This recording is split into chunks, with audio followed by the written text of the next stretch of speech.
Okay, and I do want to say I'd like to buy a drink for everybody in here, but just take one little sip and pass it on because it'll be a tall, but it won't go very far.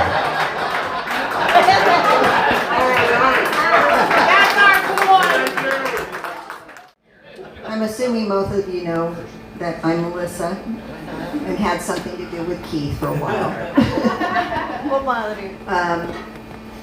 I'm just so happy that you guys could do this for him. And it means a lot.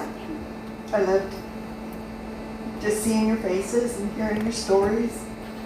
I'm so glad this happened. I really am. So thank you so much for coming. I love all of you. We love you too. I'm not going to tell you about the ones I don't really love. I love all of you. I can take it. Thank you so much. Yeah. No, I always love Eric because of that TR6. I mean, my God. That was a process, and it was amazing that they stayed friends, and I get to drive it, and I'm always happy when I'm in that car. But I just wanted to say Keith was a very, very good friend of mine. When my Tommy was down, he came and mowed my yard for me. He was very helpful, and we got an old story, but one time he was playing in Porterville, and it was 4th of July weekend. And, we all caravanned over there, of course, and it ended up, short story, we got the band fired. We got escorted out of town, and they took us to the Kern County line and let us go. We all didn't get in the jail or anything, but those were some really good times, let me tell you. They really So we all been escorted out of Porterville. I got more to add to this. You got backup, Cece. Come on, let's hear it, Marty. Tell the whole story, Marty. Well, See you. see you too. My name's Marty Townsend, and I'm an old Bakersfield guy. I've been gone for a long time, but my roots are still here. That's right. But Keith and I've known Keith since I was about in the 6th grade.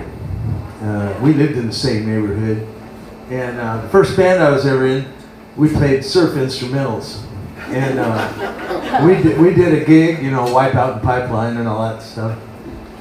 And we did a gig or two, and then we said, we need a singer. And John Wall, I don't know if anybody knew John Wall, he was a drummer. He's an attorney now, but he said, yeah, there's a guy over here down the street that sings named Keith. Oh, okay, let's get him over here. And he came, and if I remember correctly, he sang that song, Little Black Egg. You remember that song? Yeah. He sang that song, and he sang, I think we did maybe This May Be the Last Time by the Stones too, or something. We worked out a couple songs, and then not much happened after that. We all went our different ways and got in different bands. But then, but Keith and I always kept in good contact. And then I lived in San Diego. My wife and I went to San Diego State, and Keith moved down there, and that was between about 75 and 78. And he and I played all over San Diego together. And then I came back to Bakersfield, and I got stepping in with Bobby Santa Cruz and Randy Sears and Rick Troxel and Keith. And that recording you just heard was us around 1979. And then when I came back from Europe about 8 years ago, Keith and I got together for a while, thinking about doing some gigs. And then I left again, so.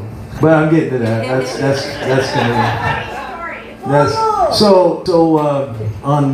On the road for a while and stepping in 79, and we played in several different places. We had played in Pocatello, Idaho, and somewhere else. And then on our way back to town, they booked us at the Paul Bunyan Lodge in Porterville. That's what you're talking about, huh? We had been gone for a couple months or something like that. So all our friends from Suds and everywhere. A local person invited us to go to their house. So we went over there, and the same little two police, is like this little Barney Fife guy, followed us over there. And the funny story is, I don't know if you guys knew Rick Troxel, but Oh, yeah. Rick was quite a practical joker, and he liked cigarette loads. He liked to load people's cigarettes. So, and he used to do it to Keith all the time. And Keith, for some reason, never really caught on to it. He was like, so we were in this guy's house, and the police knocked on the door, and Rick had just loaded or handed Keith a cigarette that had a load in it. And Keith was sitting, and the cops came in talking to us, and Keith was getting ready to light his cigarette, and Rick says, no, not now, don't do that right now. Because he's standing right in front of this cop. And he lights his cigarette, and his cigarette explodes in this cop's face. And then so we had to leave there, and we went back to the hotel. And then they followed us there, and then they came, so we got run out of Porterville. They kicked us out of Porterville. Yes, sir. Yeah. But anyway, Keith Hall was a great guy that I knew most of my life, and so he will be greatly missed. Yes. And I'm glad to be here, and thank you very much. Thank you, Marty. Woo! My name's Mike McGraw, and Hey, Mikey! I was talking to a group over there near the door about when I moved into town in 1981, and I met Keith and all the band scene and everything down here. And I was saying to Marty, I think I was like, you forget that people have these kind of extraordinary lives before you met them. You know, so like when Xavier and Glenda and you guys post those pictures of when you guys knew him when he was young, and you guys were on the road, or you were writing songs, or you were just living your young lives, and you see pictures of Keith then, you know, it's just kind of an extraordinary thing. His name is associated with so many of you people who are just heavies in the music scene, and he was one of those guys who had such a great voice. We know that. I loved his guy. And when you saw him, you knew, or hung with him and talked to him, you knew you were with a guy of quality and eloquence, and somebody who, you know, would express his outrage at the inequities of life, the other side of him, you know, where you know, social injustice and the things that he would tell you about to no end. I mean, you know, if you stood there for an hour, he would tell you.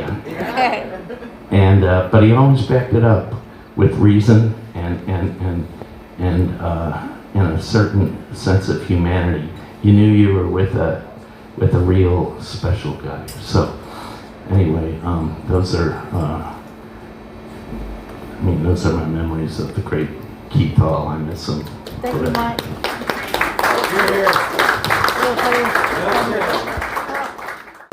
You first. Okay, mine's short and sweet. Thank you so much. I love you. Love you guys. All right. What I'm going to say is what I remember Keith, well, shoot, when I was like 19, 18.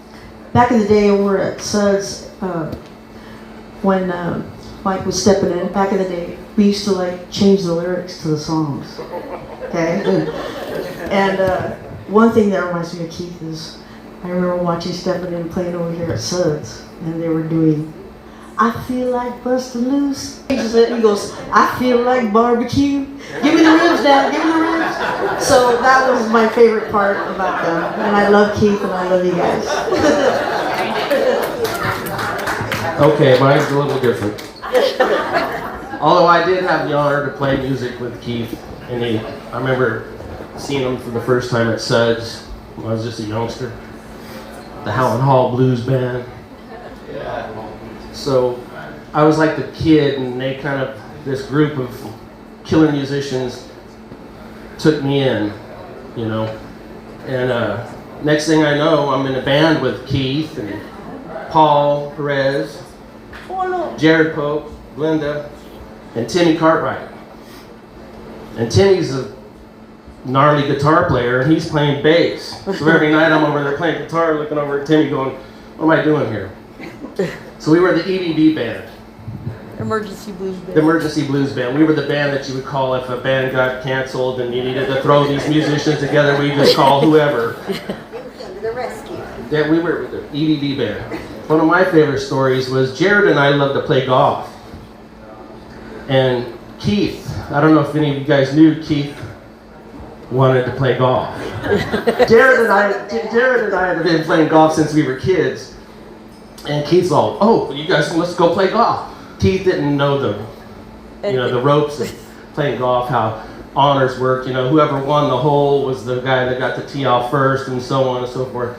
So every time we would get to a hole, Keith would be first on the tee. He just couldn't wait. You know, he wanted to smash the shit out of it. So long story short, though, he makes a tee time for us in Robles at the nice golf course over there.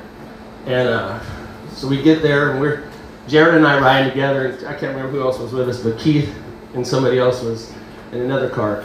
Sure shit, Keith, first one up to the tee, first hole, and he gets up there and he goes, I'm feeling it today. I'm feeling it today. And Jared and I are sitting there in the golf cart, we're watching, and Keith gets up there and he hits it, and the ball went straight up in the air, and he was pissed off, and he was a lot of fun, and I was proud to know him, and I was proud to play music with him, and I feel your loss. Keith was him sitting in with Stepping In, and he sang That Girl. Remember that Stevie Wonder? Tune called That Girl, and man, he was a soulful motherfucker. Who is this white dude? He ended up singing with Ain't No Thing, and we won some awards together. And we participated in some debauchery at its finest on occasion. And I was in Porterville, by the way, when Stepping In and that whole, all you debauchery, well, we came to Porterville and we had to run you out because you were living in Porterville, huh? You guys don't know how to behave. He and I played together. We did so much together. I mean, there's no way that I could even relate to how much he meant to me and the whole music community in Bakersfield. Unbelievable musician, one of the most soulful cats I've ever worked with. Thank you. Thanks, Steve.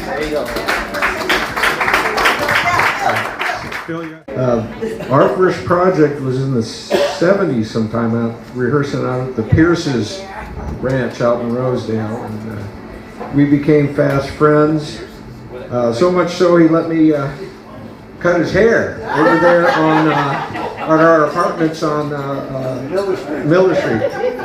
Well, that stopped as soon as I cut his ear open. We shared an apartment for a year or two, I think. But I loved him, and I'm going to miss button heads with him. My favorite Keith Hall story, it happened to me down at the bar. I wasn't playing that night, but Johnny goes, I have a little bit of whiskey stashed down here. And he said, just come stand over here and I'll fix you right up.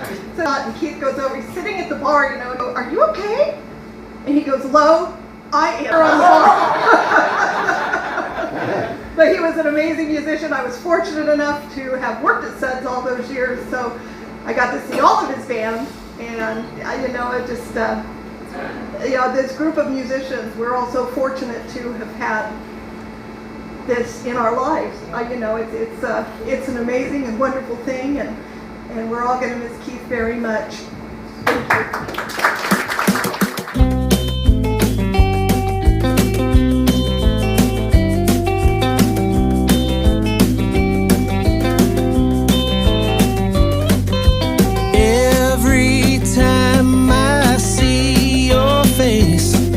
Remember why I feel this way.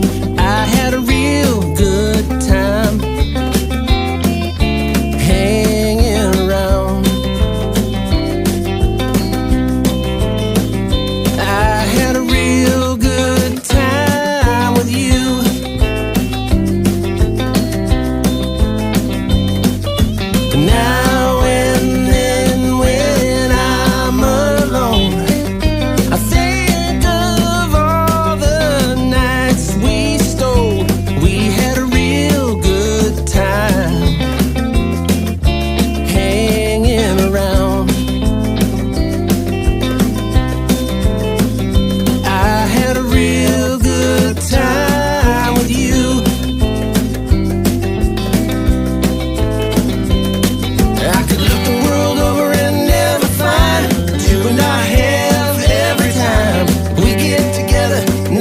do. It don't matter as long as I'm with you.